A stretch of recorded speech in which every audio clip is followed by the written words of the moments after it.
This story is like a labyrinth. Once you get in, you cannot get out. You can't stop thinking about it. You can't stop looking for the truth, looking for answers. This was like a senseless murder. The American University professor's body was found inside her Bethesda home. That's actually the house right there. And were there security cameras or surveillance cameras from other houses that could have helped? There was nothing. Walked in there, I saw TVs laying on the sofas and stuff. And I noticed the table was turned over. Some glass was broken.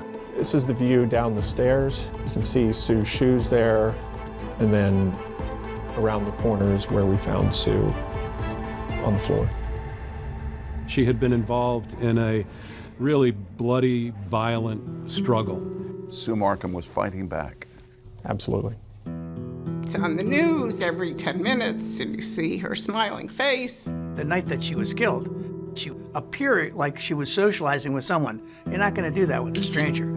Oh my God, what was she going through? Why couldn't she tell us about this? I start looking more and more into this sort of mysterious guy.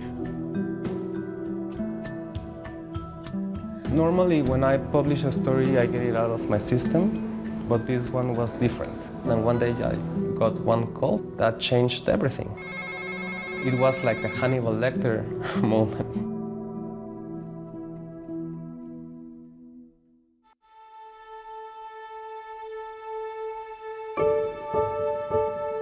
On a quiet stretch of American University's campus in Washington, D.C., where ambitions and ideas fill the air, this global mystery would entangle one beloved accounting professor who inspired generations. I was Sue Marcum's graduate assistant. Sue was vibrant. You know, everyone thinks of us accountants as boring and living in our spreadsheets, but she really drew you in. She made it fun. She made it fun. Everyone here loved her. She cared so much about her university community that she actually started a scholarship for students at AU to help them with their advanced degrees. She was very bubbly, wore very outrageous outfits, wasn't afraid to do that. Seemed like she had, I don't know how many different types of glasses and would wear them. She was very impressive. What was she like? Oh my, the warmest, kindest, most wonderful, giving person I've ever met in my life. There's just no question about that. I think she was always looking in life for love, and she wanted to give love and receive love. And I think that created a personality that was very giving. And that's why she was such a good teacher. And she received awards and accolades. Yeah. As far as I know, it was the American University's Kogod Business School Teacher of the Year.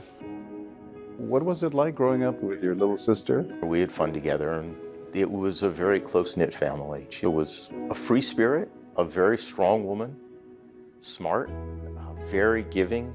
Your kids had a great fondness for Sue. Yeah. They're very fond of her. She doesn't have kids of her own, and these became the special people in her life. Before the classroom became her world, Sue chased a very different dream with the greatest show on earth.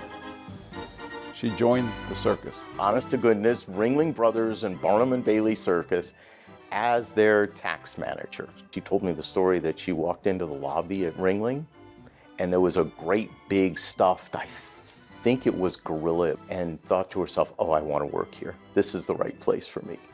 And I think they hired her pretty much on the spot. The circus just brought accounting to be a colorful endeavor. In 1998, Sue had moved on from her career with the circus, and now she's settled into her new role teaching at American University. Sue lived in a real nice neighborhood in Bethesda, Maryland. Pretty modest house, certainly by Bethesda standards, on a busy road. Sue was a lot of fun, always looking for Mr. Right. She had relationships on and off, but nothing major or very serious. By the age of 52, Sue had built a tight circle of friends, and none closer than Larry March, who she spoke to every single day. Sue was my best friend since I went to college. From what Larry's told me, Sue was his alarm clock. She'd call him every morning, make sure he was awake, and then called him twice more to make sure that, in fact, he was awake and he was getting out. But something different happens on October 25th of 2010. Larry doesn't get a call from Sue. I said, well, it's probably, I didn't get the phone call because she was going to go jogging that morning, and maybe she was late. So he went in to school. He taught also, and in between classes tried to reach Sue and couldn't. Sue does not let me down. Simple as that. So I was going to go find out. I think on the way there, I called Lisa. Larry calls me and he said, I've been trying and I can't reach her. I could tell in his voice that something was terribly wrong. I drove there, and when I got there, I parked my car, and I had a key to her house. So I opened the door, walked in there, I saw TVs laying on the sofas. I noticed the table was turned over. Some glass was broken or whatever. He's now worried, and then he calls police. This is from the actual crime scene video. And when investigators make their way down to the basement, what or who will they discover? This is the view down the stairs. The story takes an ugly turn.